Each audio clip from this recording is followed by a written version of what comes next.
If you like listening to Inglorious Trexperts, you'll love watching us. Really? How? I guess you will. But how can one do that, Mark? Now you can download the free Electric Now app featuring video podcasts of The Inglorious Trexperts, The 430 Movie, Best Movies Never Made, and tons of free TV, movies, and more. You're saying it's all free? All free? I'm saying it's free. 100% free. 100%. There's no Patreon. There's no premium fees. There's no electronic frontier. Well, there's no excuse not to get it then. There's no excuse not to. That's what I'm saying. So download the Electric Now app today and start watching us right now. Hello, this is not really Gene Roddenberry, but if it were, I would urge you to listen and watch the Inglorious Trexperts, because who knows, maybe it'll bring in more income. Hey, this is Mark A. Altman, and if you're a fan of the only gentleman secret agent with a license to kill and thrill, you should pick up my new James Bond oral history, Nobody Does It Better, available now in hardcover, audio, and digital, wherever books are sold. Do you expect me to read? No, I expect you to buy it.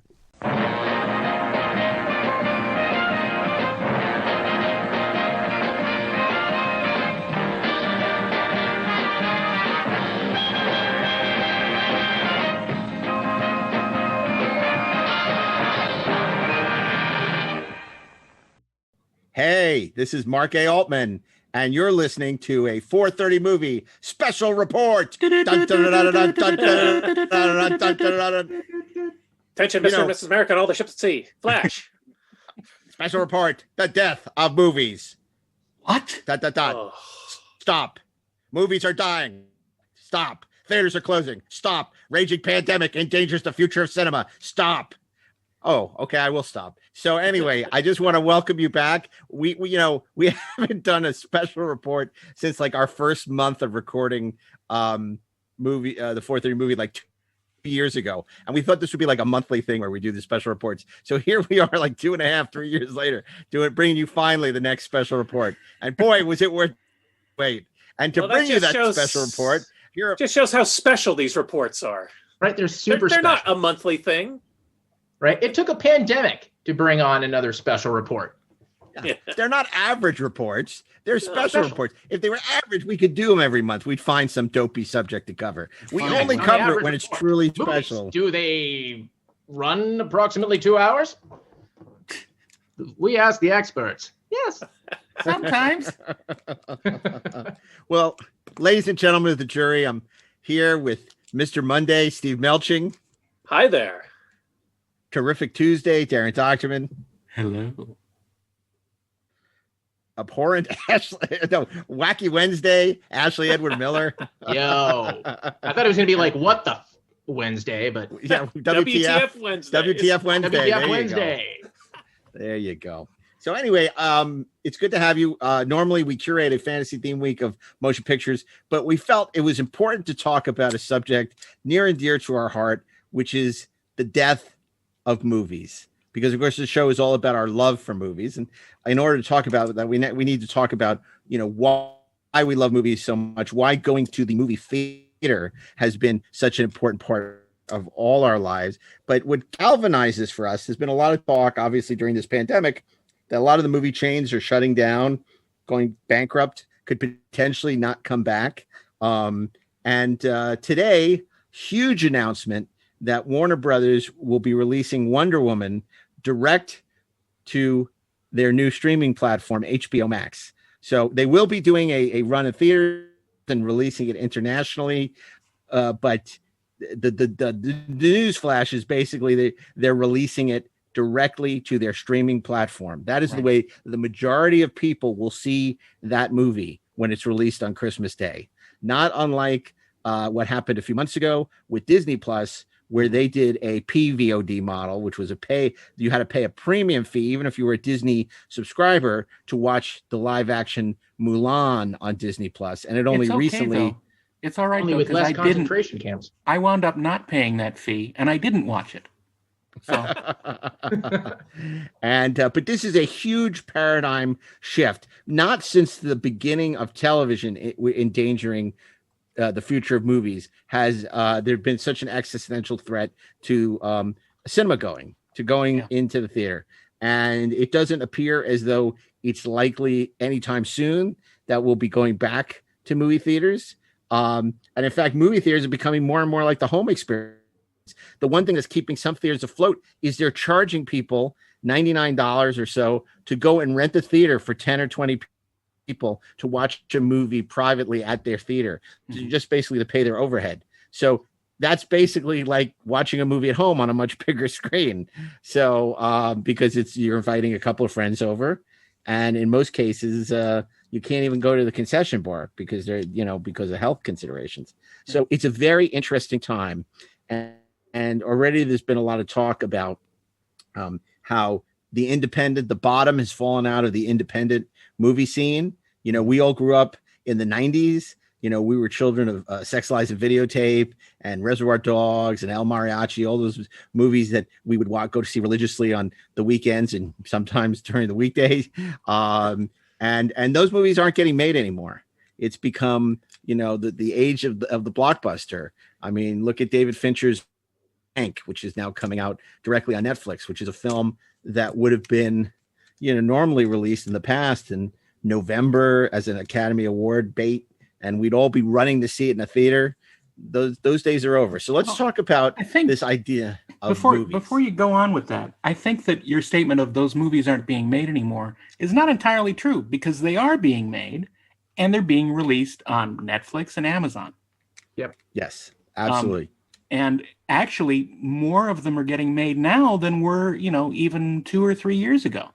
Right, certainly we're getting more of the mid-budget films Exactly. on those platforms than we had been getting before. I should rephrase. They're not getting made for theatrical distribution, right.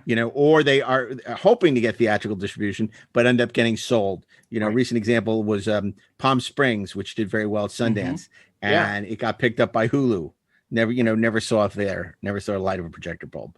And it used to be, as an independent filmmaker, your dream, and I can attest to that. My first movie, Free Enterprise, I mean, we passed up a lot of offers to go direct to cable and all that stuff so that we could have that theatrical release. There's nothing like seeing your film on a marquee, and then going to a theater. Next to episode 1. Well, in that case, particularly next to episode 1, better than episode 1. Let me. It was the beginning of a vicious trade war that we lost. But yeah, so anyway, look, there's so much as they say to unpack here. So I want to go back to the very beginning, which was a very delicate time, and ask each of you, your fondest, if you remember maybe the first movie you saw, but certainly as kids, why going to these movie palaces, why going to theaters had such a dramatic impact on your life? Well, starting with Monday. Okay, well, Monday. Mr. Monday. Mr. Monday. My parents, we really didn't go to a lot of movies when I was growing up. I recall the only couple of movies I remember seeing as a kid were things like The Land That Time Forgot, which I loved because it had dinosaurs and U-boats and stuff and volcanoes. I remember seeing the Adam West Batman movie in re-release. And I recall seeing some of the Disney movies like Herbie or Escape from Witch Mountain, but most of those movies didn't leave. And I saw some Laurel and Hardy movies too. My dad was a big fan of that, so we would like the Air Force Base might have a little theater on it, and they'd be showing like a Laurel and Hardy movie. So my dad would take me. But the first movie that really made an impression, and I won't linger on it because we've talked about it before, was the first Star Wars when it came out in '77, because that just kind of changed everything for everybody. It was such an overwhelming experience, and it made me kind of a movie addict for life after that. And one of the great experiences that I had, I'll skip forward a few years. When I was a teenager, the summer of 1984 was just a great summer for popular movies, for genre movies. And it was a great summer for me and my friends because we had all turned 16, 17 years old. So we all had our driver's licenses and our own money. And so that we could go to all these movies where and whenever we wanted to. And I remember one experience in particular. I was visiting my best friend outside of Philadelphia, and Ghostbusters came out in June of '84. And he and I and his older brother piled in, and I think another friend of theirs piled into the Chevy Caprice and drove into, the Exton Mall or King of Prussia, wherever it was, to see this movie we really knew very little about, but the title was very appealing to us. And I remember going to this sold out movie. It was packed. We were sitting, I think, in the first or second row. So the screen was almost straight up for us. And watching that movie with a full house on that magical summer where we were just on our own doing what we wanted to do was such a wonderful experience that I still remember it all these years later. I remember laughing so hard when the Marshmallow Man walked into view around the buildings that I practically fell out of my movie seat chair in Great the theater. Spoiler there, Mr. Melching. Hey, what the hell, Steve? What do you mean the Marshmallow Man? He would never hurt us. I tried to think of nothing, but you just can't repeat an experience like that, on Netflix or popping in a DVD. Even if you're gathering with some of your best friends, there's nothing like making that pilgrimage to, at the risk of sounding pretentious, like, the Church of Cinema, a movie theater, even a crappy multiplex. You're there in a big room with a big screen and at the time, better picture and sound than you could possibly have at your house. And it's just filled with people that are all reacting in the moment to what you're watching. And you're eating those crappy movie theater snacks that are so good in context. And it's you just can't repeat that experience at home. Yeah, that's really, obviously a big part of why we love going to the movies, because home, no matter how big your home theater is, just can't capture that communal experience, nor is it likely to have a screen the size of a major movie theater. So what about you, Darren? What are some of those early movie memories for you that sort of, made this such a prized experience for you? Well, I've talked about a bunch of them on here, but I'll make it briefer now because I have a long list of good experiences and memories from being in a movie theater. The first couple of times I remember going to the movie theater was going with my mom to in New York City to the Radio City Music Hall and seeing movies there. The first time was a movie I mentioned during Sean Connery Week, The Red Tent, which I've never seen since. But the second time was seeing Mary Poppins. And in its re-release, and I believe it was 1974, something like that. So maybe earlier. But I just remember it plain as day. And it's funny, in the movie Radio Days, there's a scene where the young Woody Allen character goes to Radio City, and that's exactly how it was. It's exactly how it was. And it's strange because when I saw that, I went, oh my God, that's my memory. What's he doing with my memories? But also going to the local cinema where I grew up in New Jersey, and seeing really, kind of crappy throwaway movies like the Sun Classic Pictures, Search for Noah's Ark, or the what else? There was bad movies like Starship Invasions and Hangar 18. Hangar 18, absolutely. Hangar 18. Terrible movies, but they were fun experiences in a theater.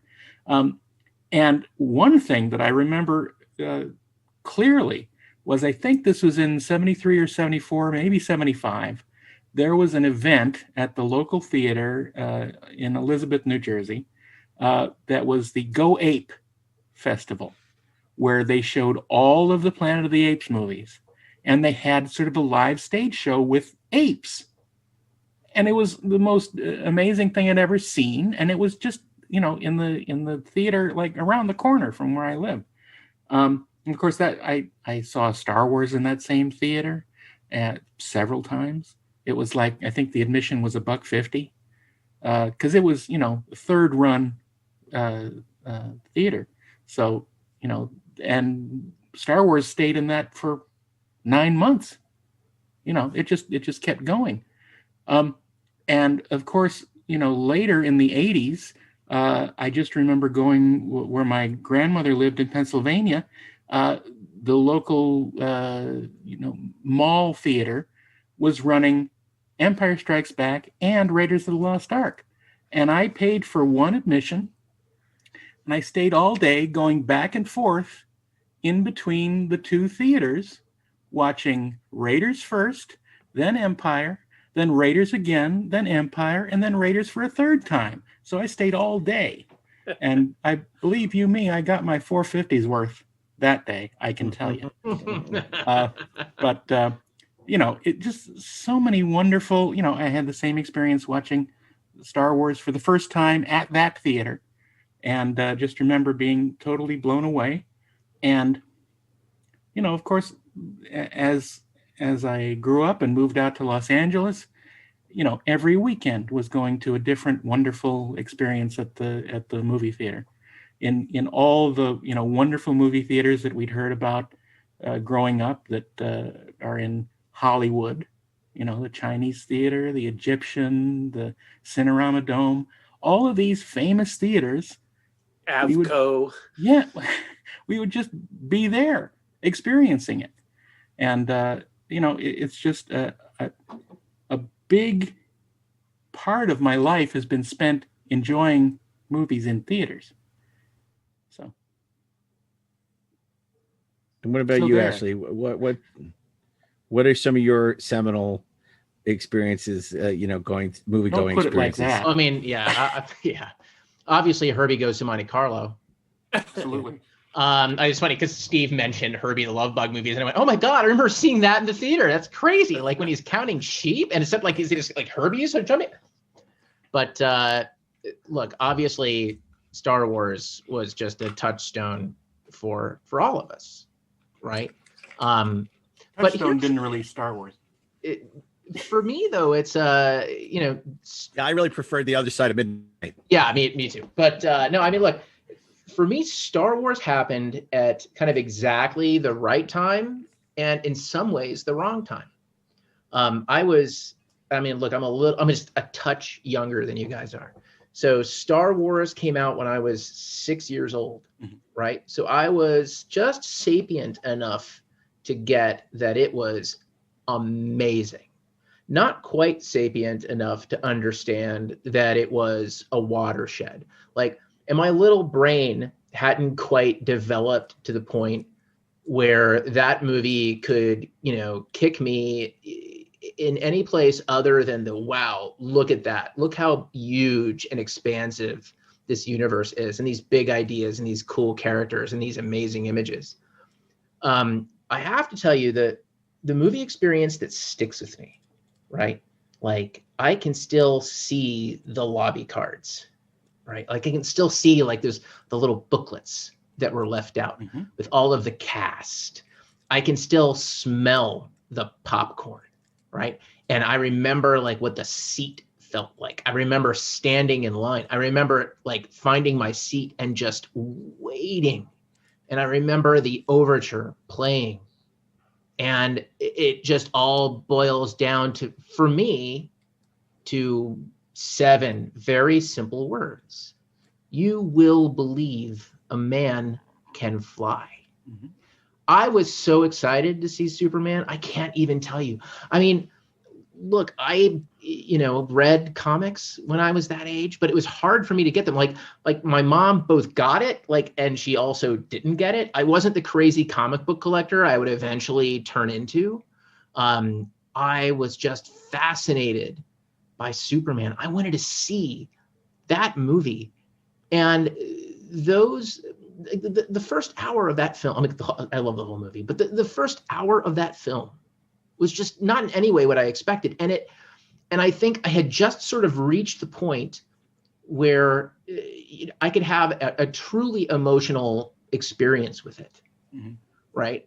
And it just kills me. Like, I remember the experience of watching it so vividly. I mean, there are other movies that are like that. Star Trek: The Motion Picture, the Black Hole, Tron. I mean, there's like a couple of movies that are like that for me, like, or I remember being in the theater. But Superman the movie was the one where I just felt something. Mm-hmm. And I think for the first time, even if I couldn't articulate it at the time, I understood that movies were supposed to be an emotional experience, right? That's what they were. And there was nothing else like it. And I just, oh God, I mean, to me, like, look, I love going to the movies. We've obviously all seen a lot of great movies that we love, movies that have affected us, movies that have shaped us as creators, as creatives. But I don't know that and this is true for any of us, regardless of what the film is, that we can truly forget, what's the first time that we cried in a movie? What's the first time that we like just had like this deep emotional reaction to something? And for me, it was when Pa Kent dies, mm-hmm. right? All my power, and I couldn't save him, right? Just the voice of Jor-El, like Marlon Brando, just what he tells his son, they can be a good people. They choose to be, right? There's just so much that's there that's turned me into what I am now, just as a creator. And I cannot imagine having that experience on video. I mean, look, I can tell you that I went to the movies not very often when I was a kid. It wasn't until I was a teenager that I was really able to do that. So right. I saw most things first on video, right? I saw Raiders on video for the first time. Okay, I eventually, I think, saw it like in a re-release in the theater, but I saw it on video. So a lot of my movie experience was video, and I love those movies just as much. So, it's not like I think the art form is going to die, but my God, it breaks my heart to think that, my boys might not have the experience that I had, or an analogous experience to what I had watching Superman. It's just, it kills me. Yeah, and if I could jump in with another brief story, that's not so much about seeing the film in the theater. It's more about how important movies were, and this is about the sort of the epic story of getting to the movie to see it. And This is the summer of 1980, and Empire Strikes Back, which I had already seen. I had got some free tickets at a Darth Vader appearance at a Hex shopping center outside of Manassas, Virginia, and got free tickets, and we went on opening weekend and waited for hours to see the first show of the day. But this was a little bit later in the summer. School was out, and the movie had sort of migrated to the smaller screen. So now it was playing in Dale City, Virginia. That I think Ashley's been to Dale City. Yeah. And we lived about 7 miles away, and me and that same friend that I saw Ghostbusters with and another good friend of mine decided that we were going to walk to Dale City to see Empire Strikes Back again, because it was that goddamn important to see that movie again. And that was the only way that you could see that movie. And as far as we knew, that was the only way we'd ever get to see the movie again, because home video was just barely starting to happen. Some neighbors down the street had a Betamax machine and a couple of tapes. We couldn't imagine like owning a movie as awesome as Empire Strikes Back and being able to watch it whenever you wanted. So we decided that we were going to walk to Dale City in the heat of the Virginia summer, the humidity. And we set out at probably 10 o'clock in the morning for like a 1 or 2 o'clock show. And we were walking, and it was so freaking hot, and the humidity was coming down on us like a blanket. It was like swimming. We were like drowning, trying to breathe that thick air. My friend's shoes literally, and I'm not exaggerating, started to melt to the blacktop of the road that we were walking down. And these are those narrow little winding East Coast roads through the thick forests. And my friends started huffing and puffing, and they started to lose their focus and thought, well, maybe we'll go see the next show. But I was determined, no, we're not going to go to the 4 o'clock show. We're going to the 1 o'clock show. It's like Fitzcarraldo. Yeah. And I'm like, yes. And I'm like, screw you guys. I'm going on ahead. And I left them behind, and I pushed on, and I swam through that hot Virginia air, and I'm died. Sweating. Yeah. And I passed a rotting deer carcass in the side of the road. It's a Cormac McCarthy movie. What's happening? Yeah. And I made it to that box office, and it was like 1 o'clock on the dot, and I gave them my $2. And I went inside, and I could hear the 20th Century Fox fanfare muffled coming out of the theater. But God damn it, I needed water. I was dying. So I went into the bathroom, and I'm splashing cold water all over my face and hair, trying to cool off. And I go to the drinking fountain, and I'm drinking, and I can hear the Star Wars fanfare going, and the crawl is happening, and I'm missing it, but I need more water. And I finally finished drinking, and I get into the theater and sit down, and the Star Destroyer comes out and the probe droids, and it's all good. We're on Hoth.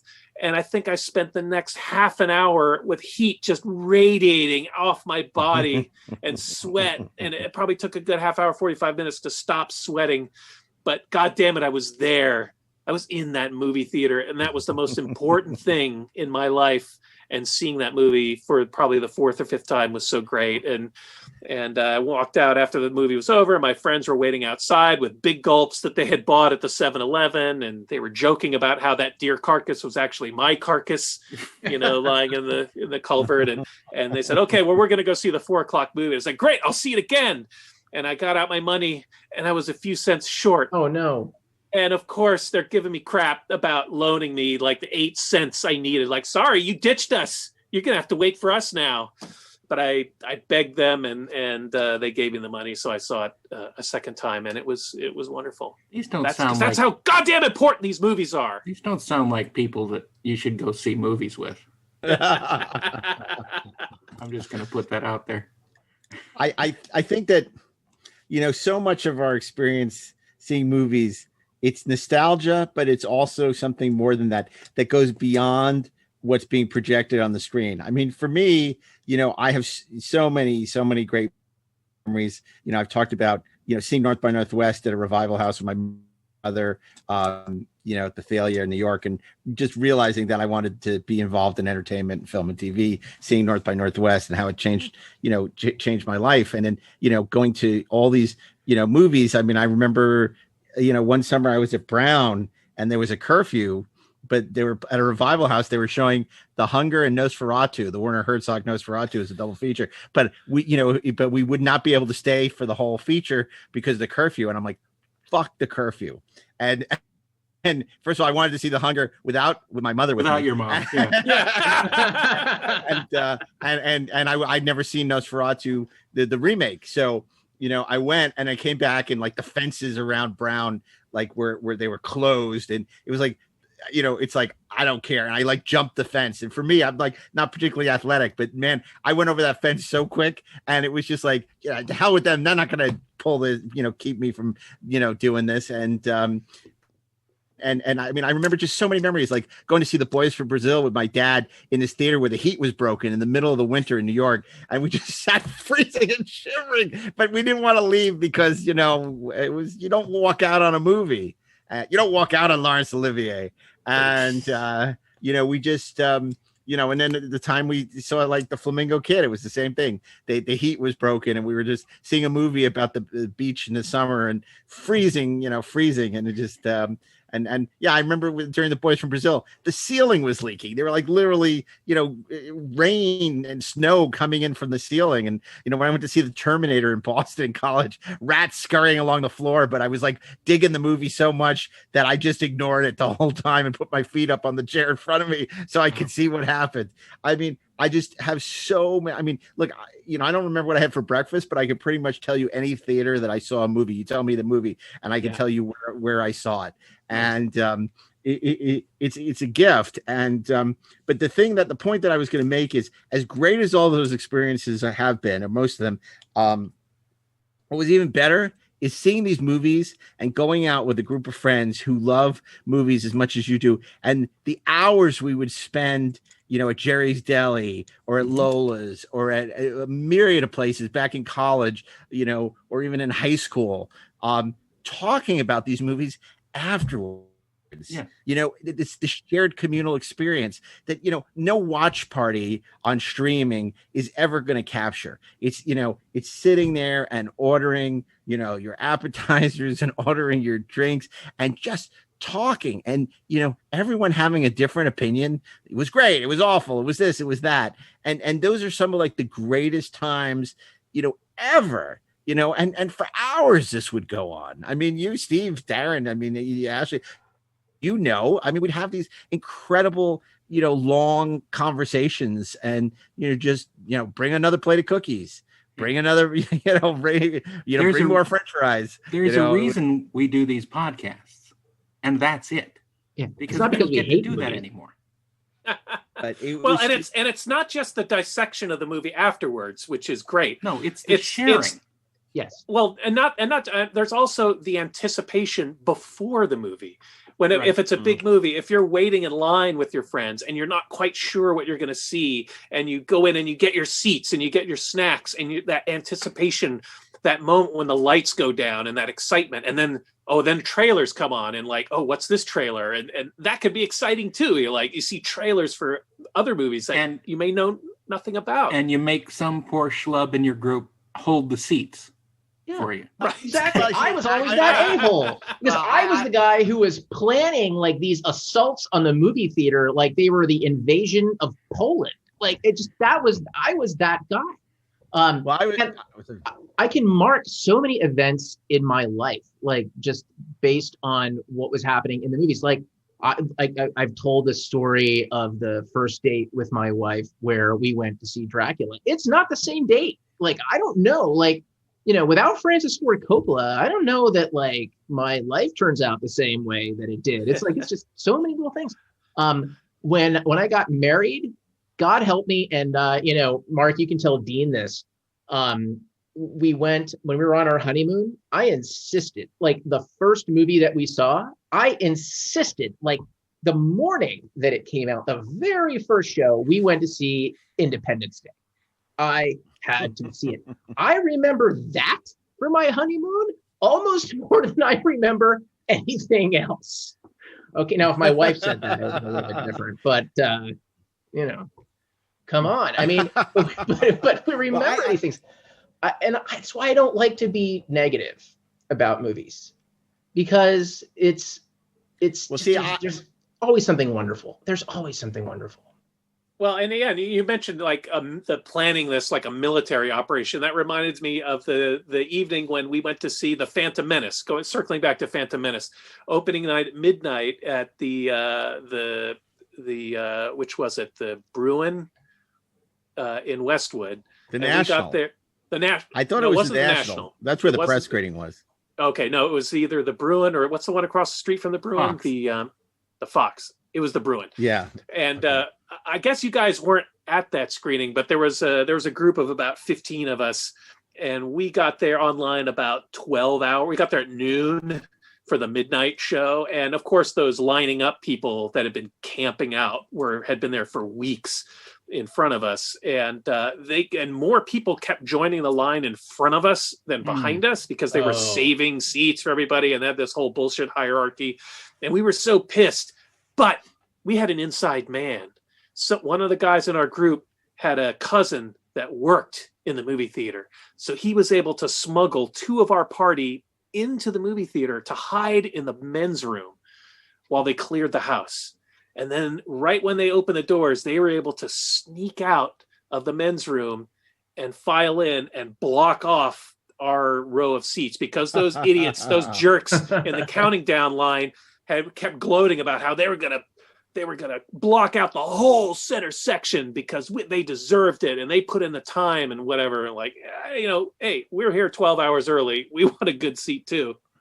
And so as another group of us were able to infiltrate their line and just cut in front of a bunch of them, because screw them. That's hysterical. And we were able to block off, fight for our seats.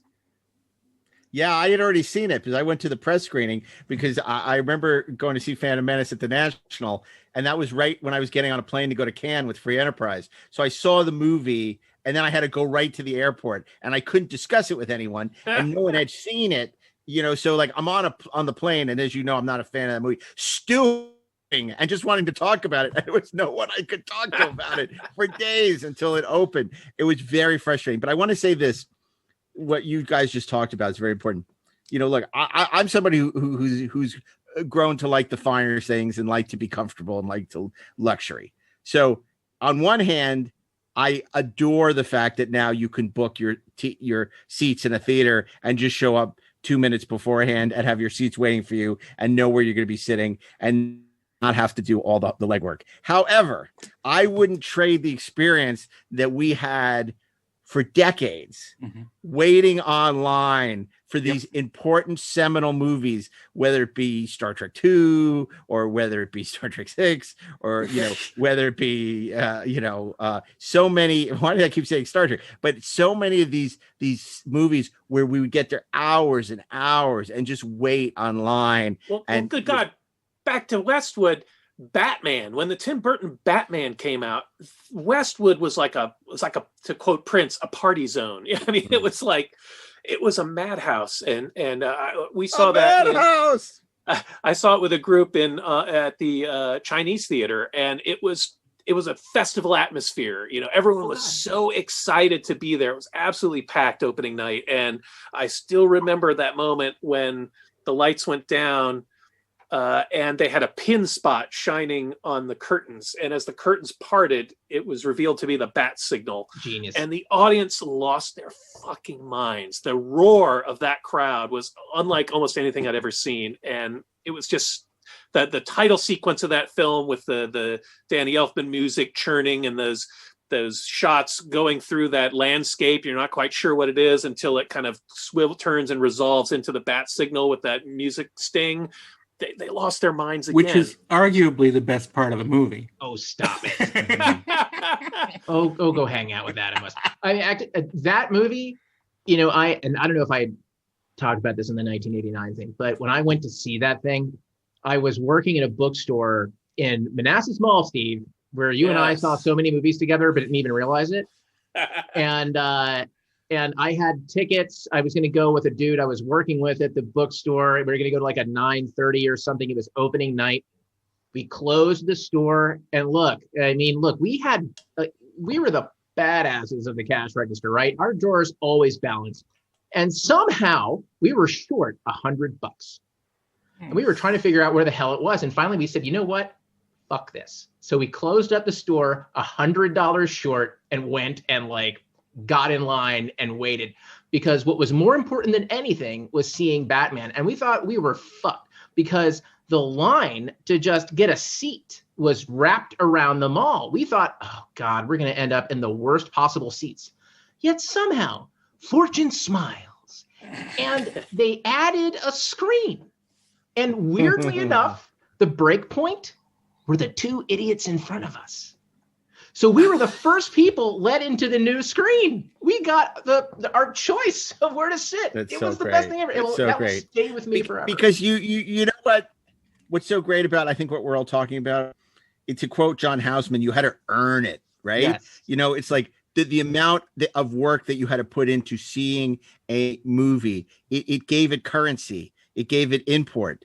Now, if you're just looking and you have thousands of movies, good, bad, Citizen Kane is next to Happy Madison, it's kind of like it loses its value. It loses its currency, and it's so easy to watch something that everything sort of is suddenly, it levels the playing field. But there's an inherent elitism to movie going, which I don't think is a bad thing, because Caddyshack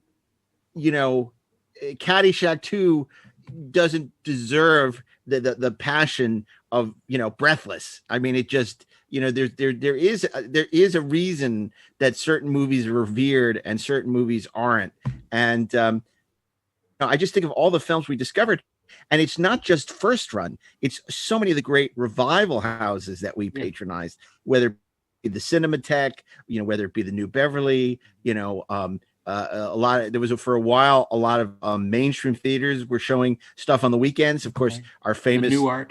midnight screening of the New Art, right? But remember midnight when we went to go see Star Trek II: The Wrath of Khan at midnight, which we later immortalized in Free Enterprise. But I mean, that was just such a marvelous experience, because seeing a movie for the first time can be incredibly life-changing, but also seeing a movie that you love.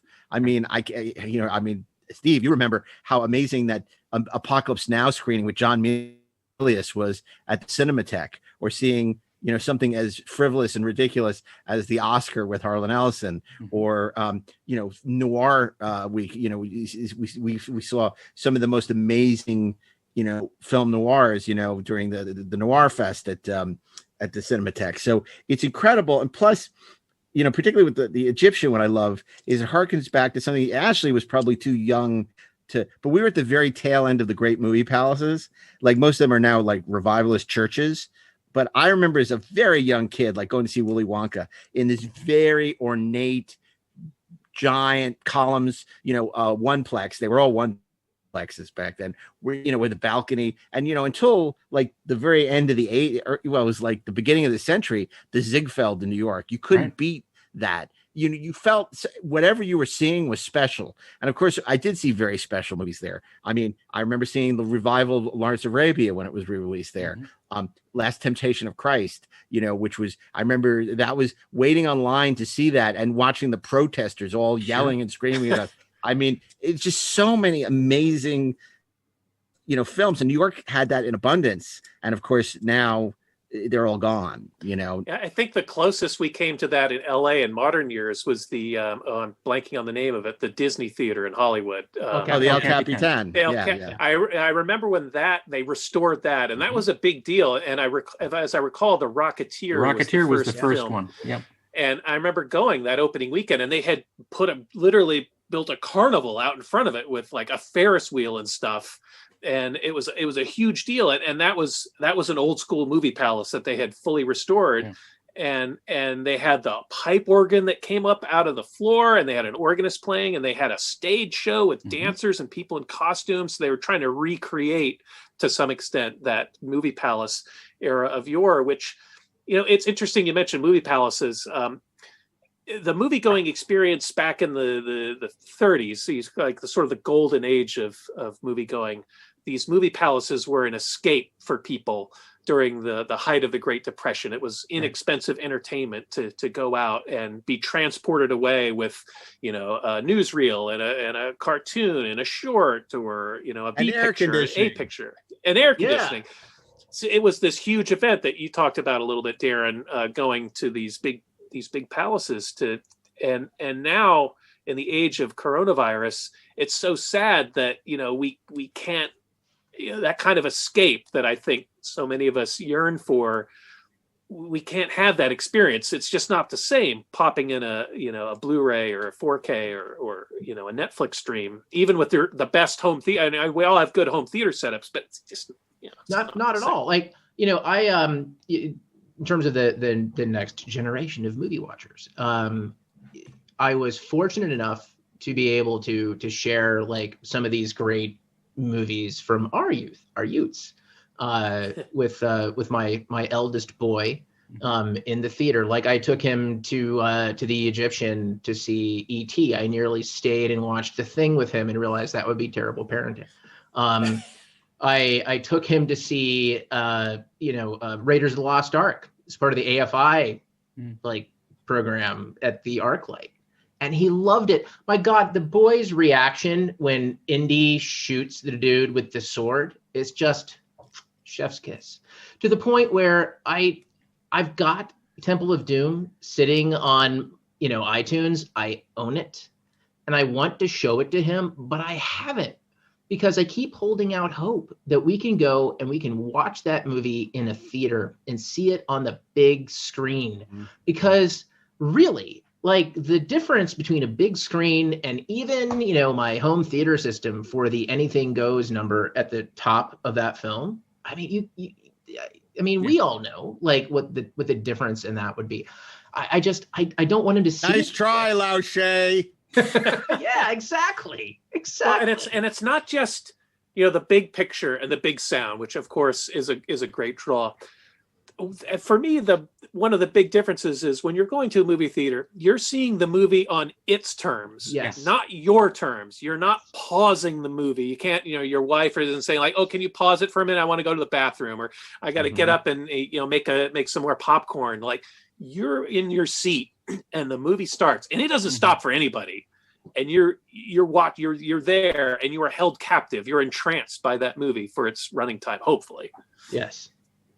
Yeah, that's really funny you say that, because I've been showing the kids a lot of movies, and we've been going to the New Beverly, and it was amazing because I was showing them, they were seeing so many great films. And of course, that's not possible anymore with the New Beverly being shut down, everything being shut down. So, we've been watching a lot of stuff at home. I finally had to relent. We showed them Jaws and the Goonies at home, and a couple of things I'd kind of been holding out for them to see on the big screen, and they really liked it. But there definitely is that, can I go to the bathroom? Can I get more popcorn? Can you stop the thing? Oh, the cat's in front of the screen, and it's like, and it's very frustrating. What they say? Can you rewind it? Yeah. And, can we put the subtitles on? No. And, it's great because we're sort of doing a fourth movie, like we did Politics Month this month for the election. So we watched All the President's Men, which they loved. And then we watched The Darkest Hour, watching Mr. Smith Goes to Washington next week. And it's been fantastic, like, because our Saturday movie thing now has been going on since the beginning of the pandemic, and they've been able to see some really great things. But I definitely, miss going to revival houses and seeing it on a big screen, and like you say, not being in control. Right. The projection is in control, the movie is in control, as opposed to you having a remote and being able to stop it whenever you want. And it's frustrating. I want to mention something. It's not as sacred. I want to mention something that may be the future of theaters. Recently, before the pandemic started, in the before time, the ancient Paramount consent decrees were lifted. Mm-hmm. Now, if anyone knows what these were, in 1948, there was a ruling handed down that movie studios could not own theaters, because before that, they owned all the theaters, and they had a certain number of theaters that they put their product in, and that was how they made the money. They owned the production and the distribution. That the consent decrees split up that. And so the exhibitors became one entity and the producers became another one. And so they were separated. That ended this year. So I'm thinking that with all the things that have been happening with shutdowns and everything, and exhibitors shutting down, I think there might be some hope that the studios, after all this passes, and it will, it's just a matter of time, especially, with the news about, inoculations and so forth,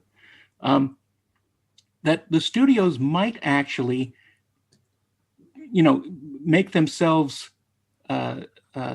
richer by the fire sale that's going to happen by all these exhibitors going out of business.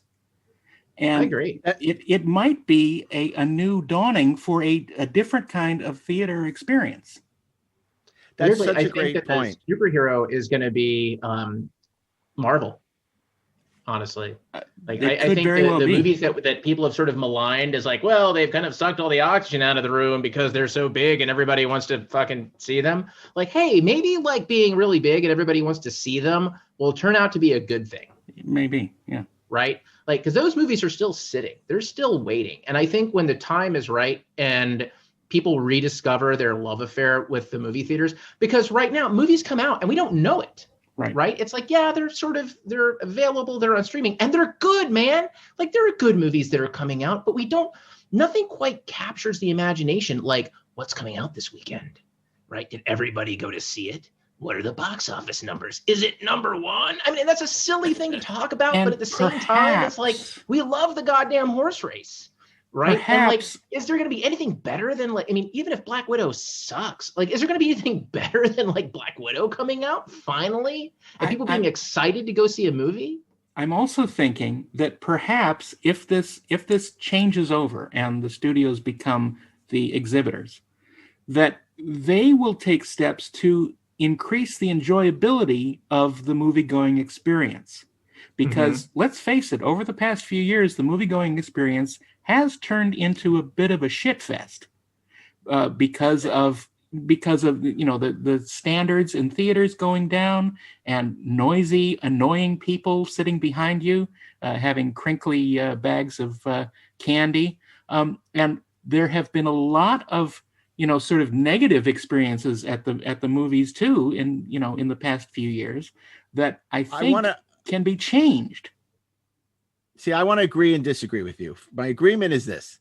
You're absolutely right about with the rolling back of the consent decrees. It would be crazy for the studios not to get involved next. I mean, look at somebody like Adolf Zukor. He owned theaters and he started, Paramount was to create the supply to put in his theaters. Yeah. A lot of these studios were exhibitors who then started making movies to fill their pipelines. Right. So it totally makes sense for Disney or these mega corporations to control the distribution, because then they don't have to worry about negotiating. Yeah. What's the window for streaming? The window for DVD release. Yeah. What's the holdback? They control everything. Yep. What was once a horrible thing to consider because it gave them too much power, a monopoly over the business, it actually could be what saves the business now. That's my thought. The second thing you said was that exhibition has been going downhill. That I would quibble with, because at least in on this side of the hill in Los Angeles, the theaters are really nice. And in fact, I feel like there's been a huge increase in the quality of theaters. Like AMC, for instance, they got the Dolby theaters, which have the seats that recline and armrests and seats and a beautiful black Dolby Vision screen and a lot of dine-in theaters. And the dine-in theaters are something else. I'm not a big fan of dine-in. There's too much people eating and making noises and waiters going in and out. But there's some really great exhibition going on. Back me up on this. I know you've had experiences that I've been with you when we've had experiences with bad theatrical situations. And I think projection's never been better.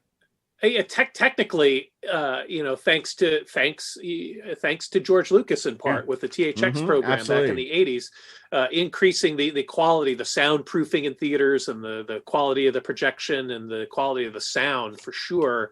I think overall, the average theater quality has improved tremendously since the 70s. The technical aspect. Technically, yes. Yeah. The people, on the other hand, a lot of them, I would say, are worse than ever. And to me, like, I don't mind the crinkly wrappers and the popcorn crunching that much, because to me, that's part of it. It's those goddamn cell phones that drive me crazy. Like, people cannot leave their phones off in their pockets or their purses. They have to check their texts, or they have to make a text, or some people even answer the phone call. Yes. Yeah. And seeing that bright light like blaze on in front of you, it's super distracting and really annoying. And if you call someone out for it, as often as not, they'll get violent or angry at you for calling them out on their rude behavior. Yeah. Because they're entitled a-holes. Yeah. And if you're listening I have to to this check and with thinking, the I've been that babysitter. guy, yeah, we're talking to you. Okay. Well, It's the same people that won't wear masks. Unfortunately, they think that they're in their own living rooms. Yeah. And well, that's absolutely true. Let me ask you guys this. So we're talking about the before time, right? And by the way, it's really unsettling that my toddlers, and I guess, my God, they're about to be 5, so they're not really toddlers anymore. They really do divide time into 2 phases. There's before the virus, and then there's now. Yeah, it's been a sixth of their which is lives. sad. In the before time, what was the last movie that you saw in the theater? I For can't me, it even was remember. I think it was Rise of Skywalker. It was Rise of Skywalker because I saw it for the I think the second time in 4D at the I never go to see 4D except for Star Wars movies. And it was sort of a tradition with all the new Star Wars movies. We'd go see them in 4D, which was sort of fun. But it was like being on Star Tours for 2 hours. So no matter how thoroughly mediocre a new Star Wars movie may be, you enjoyed it just a little bit more in 4D because, it felt like Star Tours. It was like you'd have a little smoke and, smoke would be blasted at you in water and it would shake and it would be in 3D, which I don't particularly like. But I kind of liked for like the show of it all. Right. But I think, Rise of Skywalker was the last thing that I saw before, the dark times before the pandemic. See, mine was Portrait of a Lady on Fire. I saw it at the ArcLight. In fact, I can tell you exactly what date I saw it on because I started doing the Steven Soderbergh thing where you keep a journal of everything you watch. Oh. I saw it on March 8th. Wow. That was the last thing I saw in a theater. So you can pick a date, any date this year, and I can tell you exactly what I watched. How impressive. That's freakish, cool. Steve. Please don't mention that again. So Steve, isn't it? That's so Steve. He has a journal. Now he's doing a countdown. Right. It's like, as hey man, you could quiz me if you want. I got it up here. We believe you. Okay. What was the penultimate movie you saw? The penultimate movie? The one before Portrait of a Lady. Don't look at the screen. I have to look at the screen. Don't wait for the translation. It was, it was a while before. It was Downhill. It was Come and See. Come and See, the Russian World War II film. That was at the Cinematheque. God, you're a nerd. I mean, no, that sounds great. I think mine might have been 1917. Wow. Oh, yeah. You know what? It might have been 1917 for me, too, actually. I might have seen that after Rise of Skywalker. I don't know. But, so my question is this. We all know the pandemic is eventually going to come to an end. There's going to be a vaccine. Hopefully enough people are going to get vaccinated and not be stupid anti-vaxxers. So, and this thing is going to, hopefully be in the rearview mirror at some point. We don't know when that's going to be, but it's inevitable. So, at that point, do movies rebound, or are people so comfortable at home with the new normal that that's what they continue to embrace? Or is it going to be like, sort of after World War I ends and you have the jazz age where everyone's running around, having it, boozing it up, getting laid, all this stuff? Are people going to run back to the movies because they want to be out of the house? They want to go back to the way things were. I definitely think it's the latter because I think that the studios will start releasing, especially with the big stuff. That's what I was talking about, like Marvel to the rescue. I think those movies will end up on the schedule. People will just go out like crazy. Remember when Avengers Endgame broke the Run P app? I think that the response will just dwarf that. And if you think about the amount of content over the last year that has backed up, that has just been ready to come out, it is going to be like a fucking movie wonderland. Once stuff starts to come back out, I think people are going to be excited to go. I know I will. Because I'll tell you guys, I'll go one step screwed further. up. I thought the last movie that I saw, if I wanted to lie about it, I'd tell you the last movie that I saw in the theater was Invisible Man, which was great.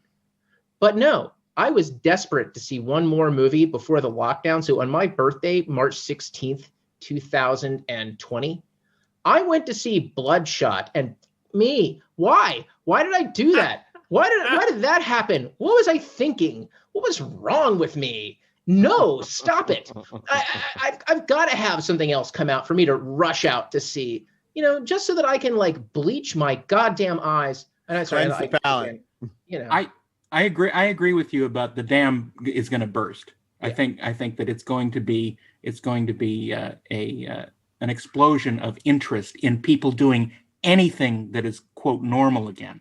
Yes. Who knows? They might even go and see Tenet. I went to see Tenet actually, like simply because it was in Anaheim, for the love of God. I drove to Anaheim just to see a movie to just wash out Bloodshot.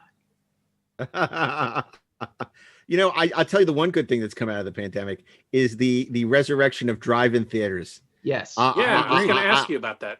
That is, I mean, I've gone to a couple now. A lot of them are pop-up ones, like at the zoo. We went to see Poltergeist for Halloween, and there's a lot of these are popping up literally all around Los Angeles, because there aren't a lot of standing drive-in theaters anywhere nearby. But I don't know if it's just a fad. I don't know if like once movies are back and the pandemic's over, anyone's still going to care about drive. But it's kind of fun. And it's a fun way to enjoy the movie. I wish there was a better way to get sound so you could get better sound than through an FM radio, because that hasn't changed since, the 1950s. You would think that they'd be able to do it digitally. So, I mean, like, especially at least for some of the vehicles. If they had the time to actually set it up and do it right, I think they would. I think they would make everything Bluetooth. And, they would, allow you to connect, a speaker or what have you inside your car. We went to see The Princess Bride, like in Glendale at a pop-up, like on top of the parking lot at the Glendale, at the Americana on Brand.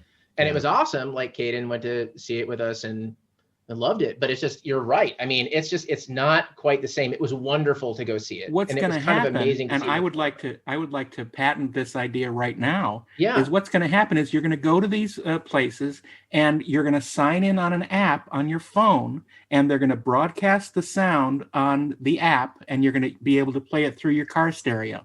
That's what's going to happen. That would be great. If the sound would be so much better. If they continue along with the interest and investors are interested in providing this kind of thing, absolutely. Yep. Well, there's going to be a lot of. It is that social aspect to movie going, and that getting out of the house and going somewhere with other people and going on a having date and making out in your car, for God's sake. That's I right. like Greg Brady. Yes, right. like Greg Brady. And he took Marcia to the. Wait, no. No, he didn't take Marcia. He took his mom. Yeah, weird. Yeah, he did take his mom. That's the screwed up part. That's a whole other conversation on the 4:30 movie special report. At least he didn't go with his mom to the Hunger. So he would have gotten lucky. Honestly. Anyway, this is just it's scary and exciting at the same time to think of what the future holds for movies and what kind of movies are going to be getting made, because I think we all agree that there will always be a screen for the blockbusters. You said it yourself. Kevin Feige is going to have a statue erected of him in the Exhibitors Hall of Fame, because he's going to give him the product that's going to jumpstart this movie revolution again. Obviously, Disney's doing that to a certain extent, but it's really interesting because the other franchises like Star Wars, which is that audience being cannibalized by its success on the small screen? Will Star Trek have a future on the big screen? Given the fact that, at least what they're doing on the small screen is budgetarily as big as most of the movies in terms of scope. I don't know, so even beyond the Marvel movies, because even Wonder Woman is now becoming part of this experiment, this PVOD/VOD/SVOD alphabet soup. So what's going to happen with No Time to Die? Are they going to continue to sit on it and accrue interest? Well, or are I they think going to try a Wonder Woman experiment? I think they're going to find there's plenty of time to die. How big does a movie have to be that movie that ends up in theaters and doesn't? I mean, look at Paramount. When's the last time Paramount's released a movie? Everything, they keep selling everything to Netflix and Amazon. Yeah. They used to be, they used to be a contender. Well, they're sitting on a Top Gun sequel, aren't they? Yes, they're sitting on Top Gun, and they're sitting on Quiet Place too. But not a lot else. And that's the other thing. You said, oh, there's all this stuff that's waiting to be released. But yes, there's all this stuff that's being held back that's sitting on the shelf. But there hasn't been a ton of production now over the last year because everything's been shut down. So it's also like, what's going to fill this pipeline once those initial movies get released? Once, the Eternals and Jurassic 19 or whatever it is, Jurassic World and Black Widow, and once that initial bunch of stuff is finally released, what's going to follow? I have my fingers crossed that they're going to delve into their libraries and resurrect some older movies. I think re-releases are in our future. Certainly for the beginning of next year. Well, they were doing that during the pandemic. The theaters that remained open. I mean, there was a week where The Empire Strikes Back was the biggest release, and Steve didn't even have to sweat to see it. But nobody's shoes melted. There was no carcass. And like E.T. and a couple, and I think it's great, that what was once only the vestige of a Fathom, release now is getting these full release. So it'll be interesting to see, and it'll be interesting to see if people go to see these movies on the big screen. I know I would certainly love to. Oh God, yeah. Yeah, I loved going to the ArcLight. For years had been doing weekend screenings of classic films, and it was really fun to go see a favorite movie on a big screen. Like Dune. By the way, who wouldn't want to see? Well, I don't know. I mean, I was about to say like maybe 4 people on this Zoom, but who wouldn't want to see the David Lynch Dune in a double feature with the new Dune remake? Yeah, but here's what worries me about something like the Cinematheque. The Cinematheque's a nonprofit organization. Now, to save themselves, they ended up making this deal with Netflix, which is great, where they're going to show movies on the weekend, and Netflix owns the theater, during the week, and they can release whatever that's great because it ensures a long life for the Cinematheque. However, I had an interesting conversation with someone there. Dune was a huge success for them when they showed Dune. But, I was asking about some other movies, and they said, yeah, nobody's coming out to see the older movies. So for us, it's really about showing stuff from the 1980s on. And I'm thinking that is not the role for an organization whose job it is to proselytize for the history of cinema. You have to show these movies from the 20s, from the 30s, from the 40s, from the 50s, certainly the 60s and 70s. It's just suddenly say, well, the millennials and the Gen Z isn't coming out for the older movies, so we're gonna have to evolve with the times. It's like, no, you don't. That's what I love about New Beverly, because it's Quentin. He doesn't care about making money. At the same time, the schedule is tailored to his taste, so there's a lot of exploitation. You're not going to see a lot of movies from the 20s at Quentin's theater. Yeah, but at the same time, they're not worried about putting butts in the seats. Right. It's similarly. I talked to another friend who was trying to program a mini festival at the Egyptian, and getting pushback from the movie selections and not being able to get big enough guest speakers to fill the house, because that's all they were concerned with was filling the house. Yep. I had the same thing happen, and it was very frustrating. And it was like, oh yeah, something that's older, that you don't have a huge guest. It's not, we're not going to have enough people. It's not worth it.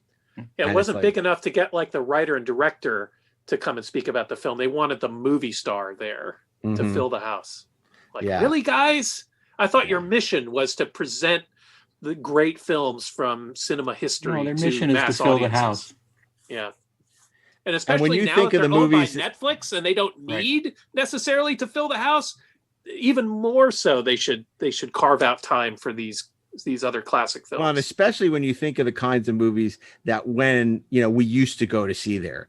I mean, there's so many movies that we were able to see, for the first time, that were playing it. But, again, movies were special to us. And I'm not sure to the new generation that movies mean as much. I mean, there was movie culture on campus, and unfortunately now you also have, and this is a whole nother conversation which we can't really have now, the politics of movies, which is the fact that cultural norms have changed. So particularly on college campuses, there's a lot of pushback against anything that's not acceptable. I mean, I was really angry when Sean Connery passed away, and a lot of people were saying, oh, we shouldn't be paying tribute to Sean Connery because he said all these things that were personally offensive.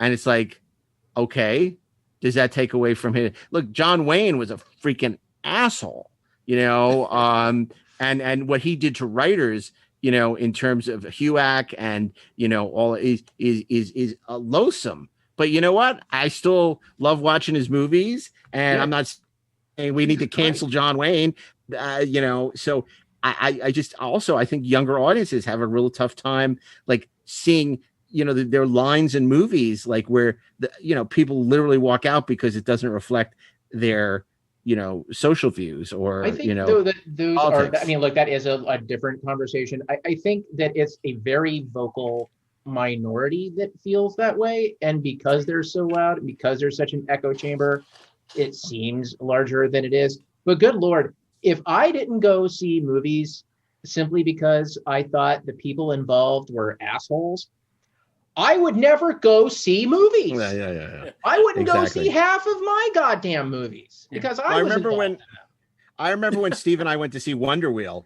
and we thought, oh, I wonder, what's this gonna be like, because there are certain people that have an issue with have a problem with Woody Allen, and we thought, oh, is that going to affect? And we were very gratified to see that we were online for a huge amount of time, and we it were was around the corner. a packed theater. We barely got into the screening of Wonder Wheel, and so it's like also Twitter is not necessarily the best arbiter of what people are thinking and saying. No, It needs to be nuked from orbit. It's the only way to be sure. Hey, wait, that's a movie quote, isn't it? Isn't it? Yeah, it really is. I think it was like something involving aliens. I don't know. Can't remember the name of it, but Can't remember maybe either. right. It's something in there. Well, anyway, look, I think what is clear from the special report is that we all have value the theatrical experience, and we don't want to see it go away.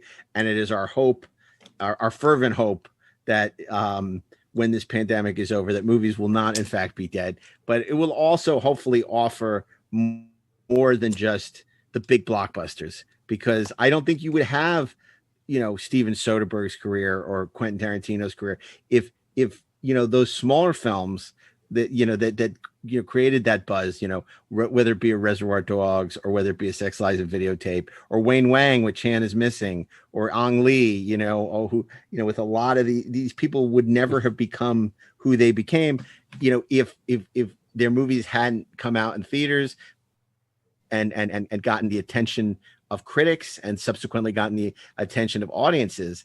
That can't just, these movies can't just all go to streaming. Plus there's a whole issue of marketing too.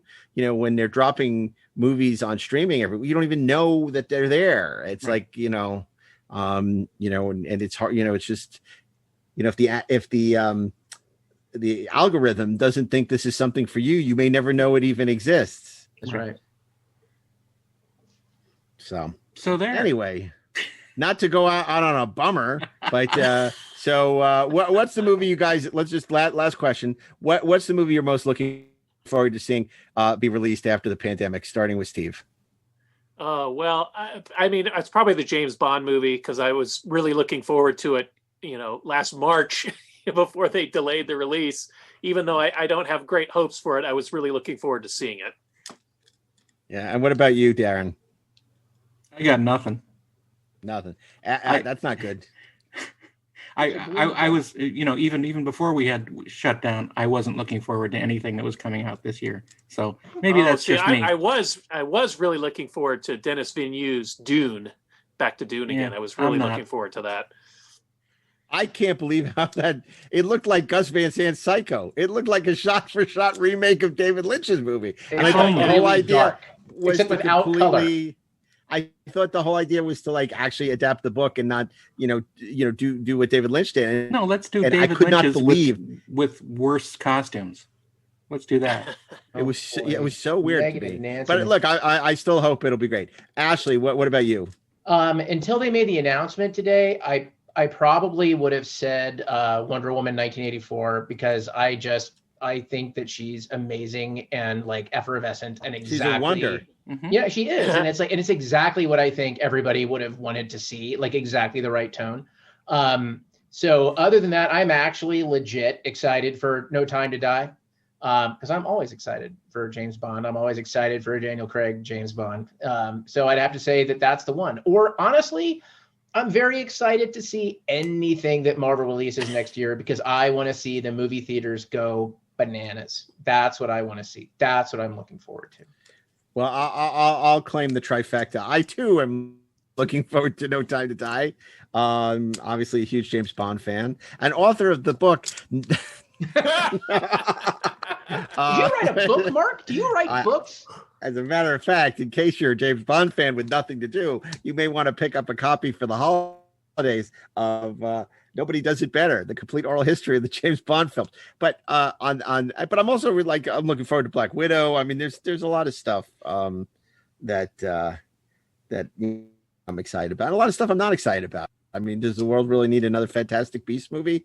I don't know. Did they need the first two? Not so much. I mean, damn, where did we turn? How do we turn negative? The show's supposed to be all about the love. No, that's the other show. The Star Trek show is about that. 430 movie is not. 430 movie is just about curating fantasy theme weeks of movies you may not have heard of, or we have an open season on hate here. So. I hate hate. Hate is stupid. But anyway, look, one thing we all can agree on is we love the movies, and we love going to the movies. We love talking about movies, and hopefully that's something that will be back with ample abundance when this dreadful pandemic is over. But we'll be back with an all new 430 movie very soon. So keep watching your podcast feed to see when a new episode drops of the 430 movie. Meanwhile, on behalf of Ashley, Steve, Darren, and myself, Mark Altman, I want to thank you for listening to another episode of the 430 movie. You can watch and listen to all our fabulous podcasts on the Electric Now streaming app, which you can download wherever you download your favorite apps. Includes the 430 movie, Inglorious Trexperts, Rebel and the Rogue, a Star Wars podcast, Two on Who, a Doctor Who podcast, and The Best Movies Never Made, a great podcast about movies that have never seen the light of projector bulb. We'd like to thank our producers, Natalie Miscali, as well as our fabulous sound engineer, Bill Ritter, who makes the sound so good, even over this dreadful Zoom. That's another thing I'm looking forward to, actually being back in the studio again. Yes. Where we can look at everyone's smiling faces and go to Shake Shack. That's right. We haven't broken bread at Shake Shack in a long time. That would be very, very nice. It's a little old place where I'm not going to continue. We can get together. Yeah. Okay. So anyway, thank you all, and we'll see you next week or whenever we do our next episode on the 430 movie. So until then, Eyewitness News starts now.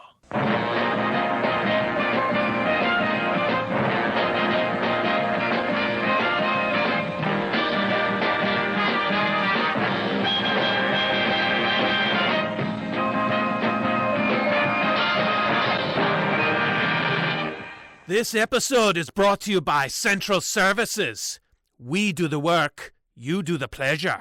Central Services. This show is produced by Dean Devlin and Mark A. Altman and is an Electric Surge Network production.